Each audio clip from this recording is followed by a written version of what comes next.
चूल्हा ले लो, अरे भैया चूल्हा दे दो। बिहार में पैदा लिए ये मेरा दुर्भाग्य है। माननीय मुख्यमंत्री जी, माननीय शिक्षा मंत्री जी, ये बताइए एमए करके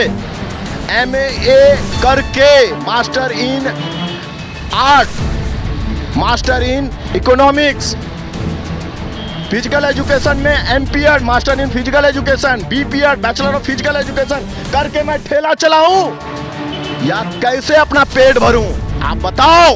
नमस्कार, मैं अभिषेक, आप देख रहे हैं NBC 24 न्यूज़।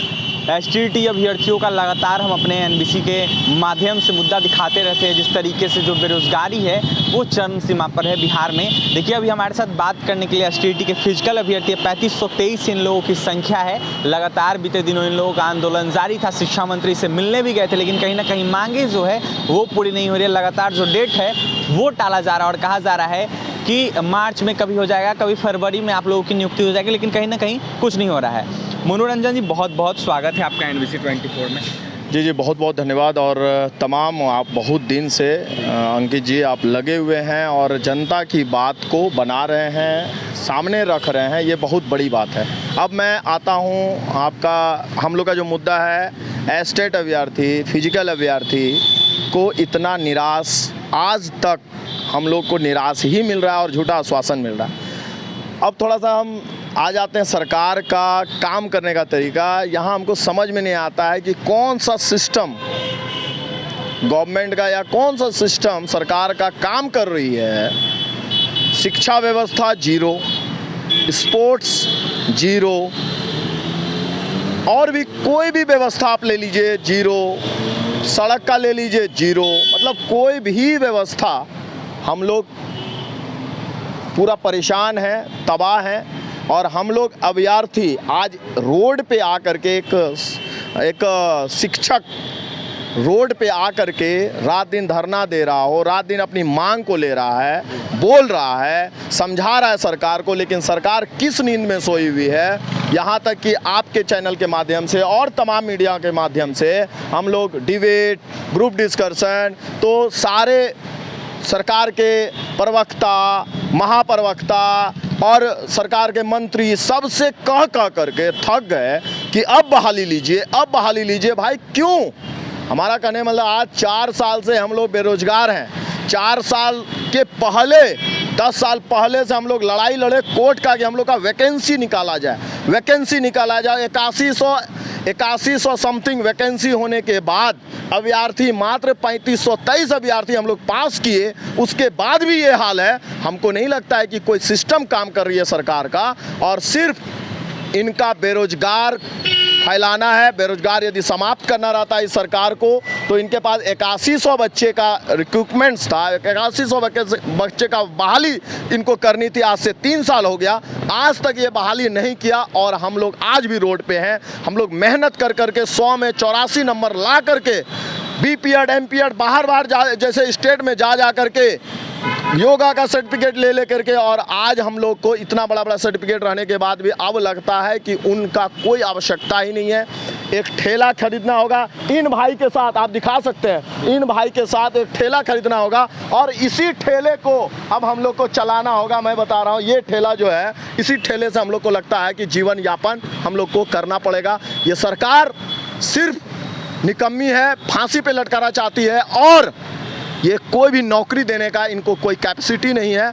अब युवा जितने भी हैं, बिहार एस्टेट के अभ्यर्थी, फिजिकल वाले जितने हैं, वो एकजुट, एक बंद हो जाइए और इन सरकार को सिर्फ आंदोलन से डरती है। जैसे अभी आप देखें किसान आंदोलन ने सबसे बड़ा इस सरकार को बताया कि आंदोलन होती है और आंदोलन कैसे किया जाता है और उस आंदोलन में कैसे अपनी बात को मनवाया जाता है।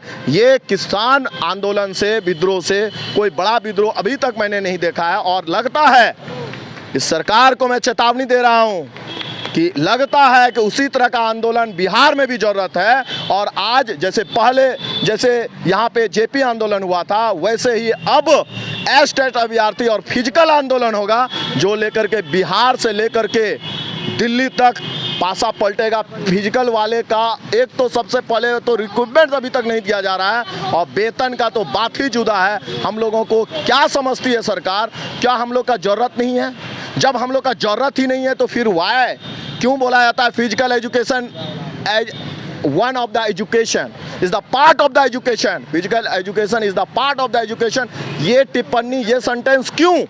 वह हम लोग जब सदस्य ही नहीं है, हम लोग जब एजुकेशन के कोई पार्ट ही नहीं है, फिर हम लोग को क्यों अनिवार्य सब्जेक्ट में अनिवार्य विषय में हम लोग को क्यों शामिल किया गया? नए शिक्षा नीति के तहत हम लोगों को फिजिकल एजुकेशन को क्यों शामिल किया गया? ये हमको जवाब दें।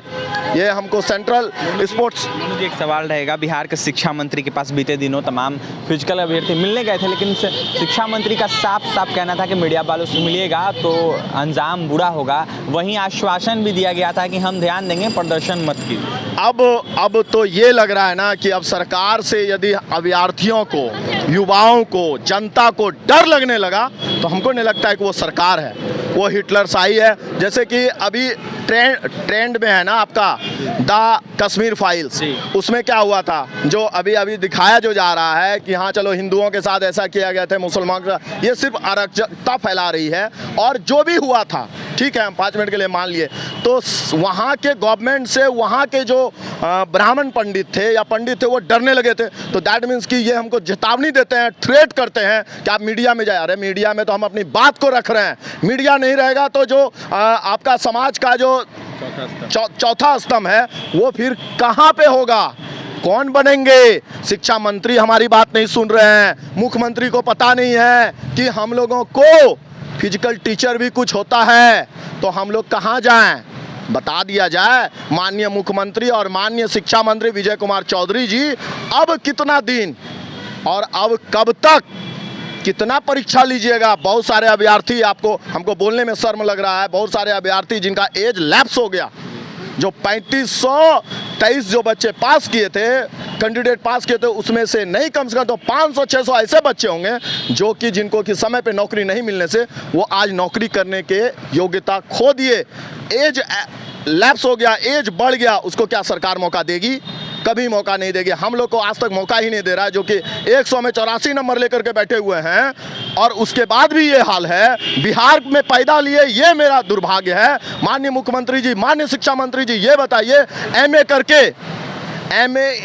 करके master in art, master in economics, physical education में MPEd, master in physical education, BPEd, bachelor of physical education करके मैं ठेला चलाऊं या कैसे अपना पेट भरूं? आप बताओ। मैं यहाँ से मैं अपनी बात को मीडिया के माध्यम से मैं बता रहा हूँ, आपको ये बात अब बताना होगा हम अभ्यर्थियों को। आप बताइए कि कैसे अपनी व्यवस्था को, अपनी रोजी रोटी को कैसे करें। आज क्या स्थिति है मैं बता रहा हूँ आपके चैनल के माध्यम से। मेरे पिताजी का देहांत 19 तारीख को हो गया और उनका कारण था वो किडनी पेशेंट थे, उनको समय पे वेतन नहीं मिलने के कारण 4 महीने तक अभी तक वेतन नहीं मिले और आज मेरे पापा इस दुनिया में नहीं है। क्या हमको सरकार देगी? मेरा पिता मुझे देगी सरकार? 4 महीने से जिनका कि डेली का, जिनका कि मंथली का दवाई का 25,000 रुपया खर्च है, आप उनको पेमेंट नहीं कर रहे हैं 4 महीने से, वो कहाँ जाएगा?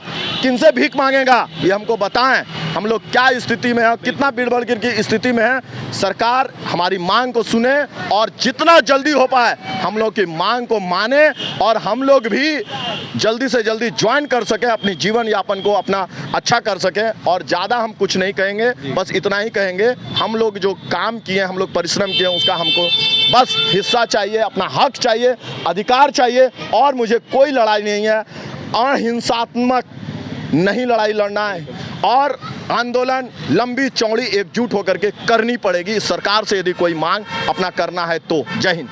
देख सकते हैं हमारे साथ एसटीईटी के फिजिकल अभ्यर्थी हैं 3523 इन लोगों की संख्या। कहीं ना कहीं मजबूर हो रहे हैं अभ्यर्थी क्योंकि बेरोजगार हैं। कहीं ना कहीं यह बड़ा सवाल है, बेरोजगारी बिहार में चरम सीमा पर है। जो अभ्यर्थी है दर दर भटक रहे। कहीं ना कहीं मनोरंजन जी साफ साफ कह रहे थे इतने मजबूर हम हो गए हैं कि हमें ठेला चलाना पड़ेगा, जो कचरा वाला ठेला रहता है वो चलाना पड़ेगा, जो कबाड़ी वाला ठेला रहता है वो चलाना पड़ेगा। सरकार को हम पे ध्यान देना चाहिए। वहीं साफ साफ क्या कुछ कहना था शिक्षा मंत्री को लेकर, बिहार सरकार को लेकर आपने सुना है। अब देखना ये होगा कि फिजिकल अभ्यर्थियों की मांगे कब तक पूरी होती है, कब तक बहालियां होती है। फिलहाल इस वीडियो में इतना ही। हमारे चैनल को सब्सक्राइब करें, पेज को लाइक करें। बहुत बहुत धन्यवाद।